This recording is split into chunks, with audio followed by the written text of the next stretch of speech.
Lula, em seu terceiro mandato, vai enfrentar desafios que passam pelo equilíbrio das contas públicas, inflação, desaceleração global e reforma tributária. Eu estou conectado agora com o cientista político Urian Fancelli. A gente vai conversar mais sobre esse assunto. Urian, bom dia. Seja bem-vindo aqui ao nosso Santo Café. Oi, Wilker. Bom dia. Prazer estar aqui. Então, além de todos esses desafios que eu já mencionei, o presidente Lula também vai ter que enfrentar o desafio de ter um país completamente dividido e uma rejeição muito alta, né? Como é que isso pode impactar no trabalho dele? Então, tem, esses desafios de equilíbrio fiscal, relação com o Congresso, de unir o país. Um país que, assim, a gente tem o costume de falar que está dividido quando olha aí para o resultado do segundo turno. 58 milhões de votos foi o que o Bolsonaro teve, o Lula teve 60 milhões e pouquinho, ou seja, um pouco mais de 2 milhões de votos a mais. Só que o que as pessoas se esquecem na hora de fazer essa análise é que o Brasil tem 156 milhões de eleitores. Ou seja, a gente não pode levar em conta só os resultados do segundo turno, mas o número total de eleitores e da população, que é uma parte gigante também que não vota, de ali fazendo por cima aqui, uns 60 milhões de pessoas. Então, se a gente acha, à primeira vista, que está muito dividido, pode ser que ideologicamente e politicamente até esteja, mas em números absolutos não está, porque o Bolsonaro ele teve basicamente 1/3 dos votos do Lula. Você tem ali o outro terço que não está tanto com um lado quanto o outro.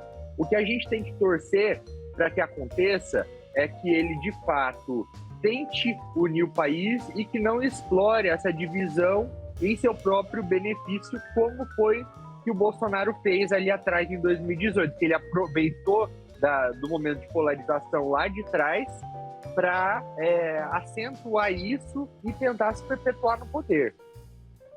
Muito interessante essa análise que você traz, porque aí a gente percebe que varia um pouco do retrato que a gente faz, né, quando a gente vai fazer essa análise aí. Agora, Lula compôs um ministério bem maior do que o que tínhamos até então com Bolsonaro, né? Como que a gente pode avaliar isso? Ele conseguiu colocar todo mundo que achou necessário, mas essa máquina mais inchada não dá um tom de que Lula pretende usar aquela velha forma de governar que ele já usou em outras ocasiões, de toma lá da cá, aquela coisa que a gente já viu, né, em vários governos aqui no Brasil, não é uma coisa exclusiva do Lula.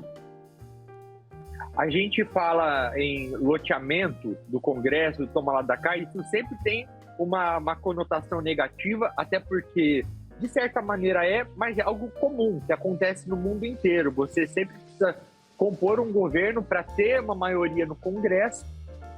Então você pega alguns desses cargos principais e distribui para ter o apoio que você precisa. Isso acontece, inclusive, em países com baixo índice de corrupção, países desenvolvidos.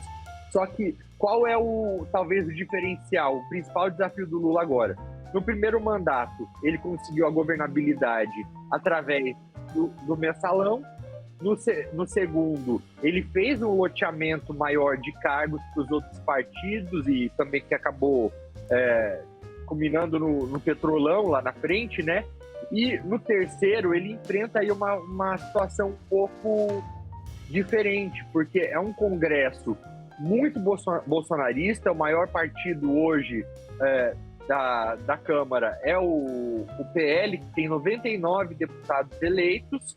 E, além disso, com o orçamento secreto, que não existe mais oficialmente, mas que metade desse dinheiro, ou seja, 10 bilhões de reais, foi enviado para emenda individual. Então, você tem ali 513 deputados recebendo um valor de mais ou menos 30 milhões de reais cada um anualmente para encaminhar para suas bases eleitorais.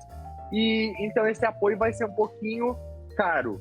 Como ele vai pagar essa conta, eu ainda não sei. Vamos acompanhar então, né, quais são os planos desse novo governo. Agora, quando a gente fala sobre aumento no número de ministérios, a gente, em muitos casos, acaba colocando isso como algo negativo.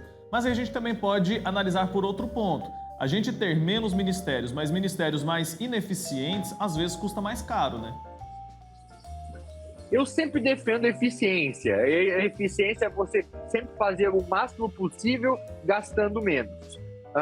Não é o que ocorreu, mas ao mesmo tempo, se a gente comparar, e aí nesse aspecto eu posso até concordar com você, com o que aconteceu no governo Bolsonaro, que tinha acabou chegando, se eu não me engano, a 23 ministérios, não teve eficiência, porque eram ministros incompetentes. Então, o que eu sempre tento defender, não acho que é o que a gente teve, porque acredito que se lá atrás o Lula falava em ter um governo da frente ampla, não acho que esse ministério foi tanto de uma frente ampla, não. É um ministério bem com a cara do PT, com figuras chaves do partido que estão lá há bastante tempo, mas ao mesmo tempo, já que esse loteamento é algo que não tem como fugir para você conseguir governabilidade, que pelo menos sejam indicadas pessoas competentes dentro dos quadros do partido, né? Porque todos os partidos têm ali, se você precisa, sei lá, dando um exemplo aqui, dá um ministério que não foi o caso, mas o Ministério da Educação, vamos supor, para o MDB. Que seja alguém do MDB que entenda de educação. Então, assim a gente consegue unir o melhor dos dois mundos, que é um quadro técnico com a distribuição partidária. Pois é algo assim que a gente precisa levar sempre em consideração, não lotear, não colocar apenas pessoas por amizade ou por proximidade ou por interesses políticos de fato, mas também tem que ter esse caráter mais técnico. É um trabalho, então, do presidente justamente conseguir conciliar as duas coisas, porque na política as duas coisas são importantes. Agora, com a formação do Congresso que a gente tem hoje, o novo governo deve ter muitas dificuldades? Vai ter um pouquinho, sim. Ele vai precisar articular, vai precisar dialogar bastante para tentar conseguir ali uma maioria, porque está apertado ainda. Na comparação com os dois primeiros governos, ele deve enfrentar mais problemas ou menos problemas? Mais, né? Acho que o Congresso dessa vez está mais avesso às ideias dele, ou não? Eu não sei se mais ou menos, porque isso é muito quantitativo, mas acredito que o tipo de problema vai ser diferente. É um outro país, ele não vai encontrar um Brasil de 20 anos atrás, são outros desafios. Ele até usou uma palavra que eu anotei aqui, estava fazendo uma análise mais cedo, que que a gente precisa reconstruir o país. Só que a gente não precisa não só reconstruir, mas construir. Porque não adianta fazer só o que foi feito lá atrás, e muito do que foi feito foi desmantelado, mas a gente precisa ir além. São 33 milhões de pessoas passando fome, 10 milhões e meio de desempregados, inflação alta a ser controlada e num momento, num cenário internacional diferente.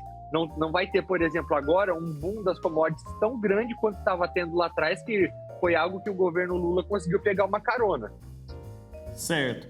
Lula apresentou ontem no seu discurso um plano mais concreto, ou não necessariamente ontem, mas depois da campanha, né? Sobre o que deve fazer ou como pretende promover uma retomada da economia. Ele evitou detalhar isso durante a campanha eleitoral, né? A gente já sabe o que ele pretende fazer nesse setor, nessa área do nosso país?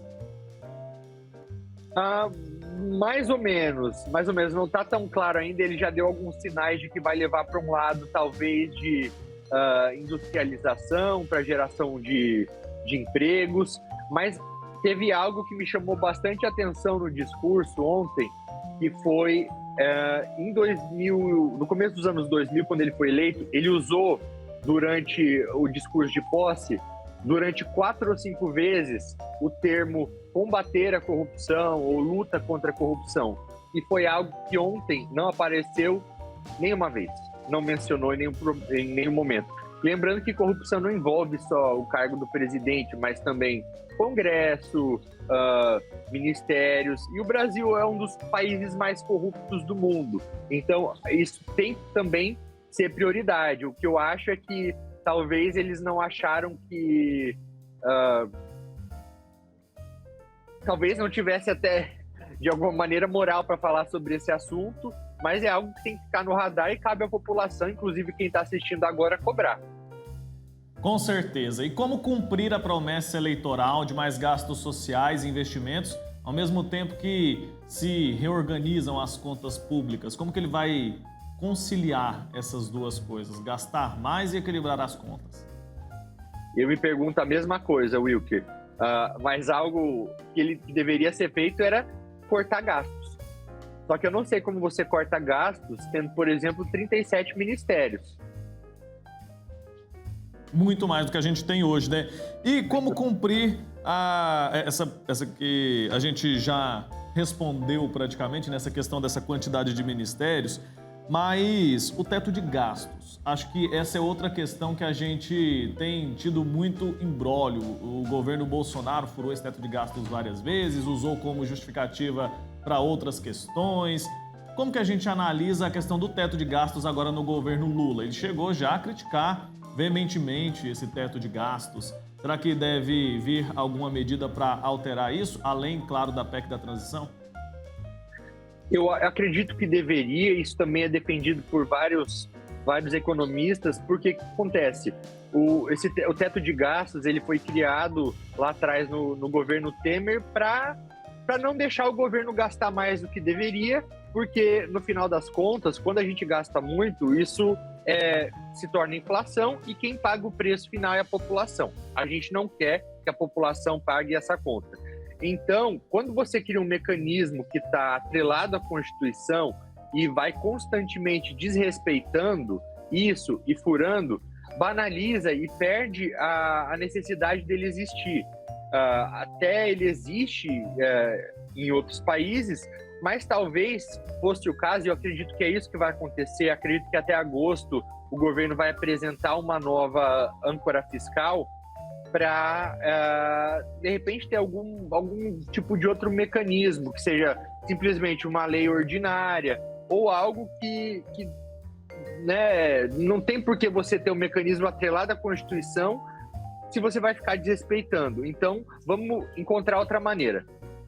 Tá certo, Urian. Obrigado pelo seu tempo aqui com a gente, por tantos esclarecimentos, por nos ajudar a entender um pouco mais sobre os desafios que o nosso novo governo vai enfrentar a partir de agora. Até uma próxima oportunidade, viu? Obrigado, até mais. Até mais. Tchau, tchau.